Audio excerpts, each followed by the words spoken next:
बच्चों को गलती करने पर डांटने से बच्चों में एहसास ندامت، शर्मिंदगी और गुस्सा पैदा होता है। अगर हम चाहते हैं कि हमारे अपने बच्चे अपनी गलतियों से सीखें तो ये काम करें। मिसाल के तौर पर आपके बच्चे ने मेहनत की और उसके नंबर कम आ गए। अब एक तो ये है कि देखो तुम्हें मैंने समझाया भी था कि इन दोस्तों के साथ ना फिरो, पढ़ाई को इस तरह पढ़ लो, ट्यूशन पे तवज्जो दो, लेकिन तुमने बात नहीं सुनी, देखो अब क्या रिजल्ट आया। बजाय इसके कि हम ये करें और बजाय इसके कि देखो हमें तो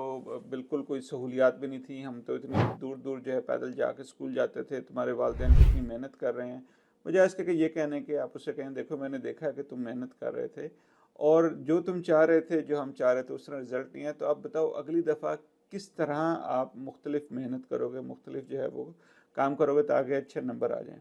बच्चा खाना खा रहा था, गलती से जो है वो पानी गिर गया या गलती से बर्तन टूट गया, तो बजाय इसके उसको डांटने के तुम इतने बड़े हो गए, तुम्हें तमीज़ नहीं है खाने की, हर तरफ गंद मचा दिया है, तुम्हें पता है कितना महंगा बर्तन है, कितने मेहनत से तुम्हारे वालिद जो है वो सुबह शाम मेहनत करके जो है वो पैसे कमाते हैं और तुम जो है बिल्कुल बेअक्ली की वजह से बर्तन तोड़ दिया। तो बजाय इसके कि हम ये करें, हम उसे कहेंगे देखो तुमसे गलती हो गई है,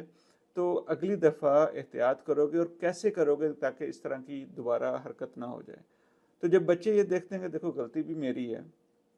और मेरे वालिदैन मुझसे ही पूछ रहे हैं कि यार अगली दफ़ा आप क्या करोगे, तो इसका मतलब ये है कि भाई वो मुझे अहमियत दे रहे हैं, मेरे राय की अहमियत, जो मैं सोच रहा हूँ, जो मैं कर रहा हूँ, उसको वो नोटिस कर रहे हैं। और बजाय इसके कि डांट के डपट के वो मुझसे इसको बेहतर करने का मशवरा पूछ रहे हैं। तो इससे होता ये है कि बच्चे में एक तो हौसला पैदा होता है, आपसे उसका ताल्लुक़ मजबूत होता है और बच्चे को ये डर नहीं होता कि वो गलती करेगा। आपको पता है इसका सबसे बड़ा फ़ायदा क्या होता है? आजकल एक बहुत बड़ा मसला ये है कि वालिदैन कहते हैं जी बच्चे हमसे दूर होते जा रहे हैं, बच्चे हमसे अपनी चीज़ें शेयर नहीं करते, क्योंकि बच्चों के अंदर डर और खौफ इतना पैदा हो गया कि ख़ास तौर पर अगर कोई गलती हो जाए तो उनकी पहली कोशिश ये होती है कि मामा और पापा को ना पता चल जाए। तो जब हम इस तरह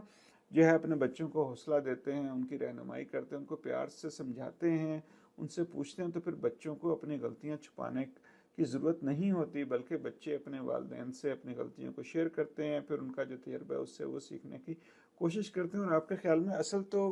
बच्चों की तरबियत यही है कि हमारे बच्चे गलती करने के बाद बजाय इसके दोस्तों को या किसी दूसरे को बताएं, वो हमारे पास आएँ और हमारे तजर्बे से फ़ायदा उठाएं। अपना बहुत सा ख्याल रखें। अल्लाह हाफ़िज़।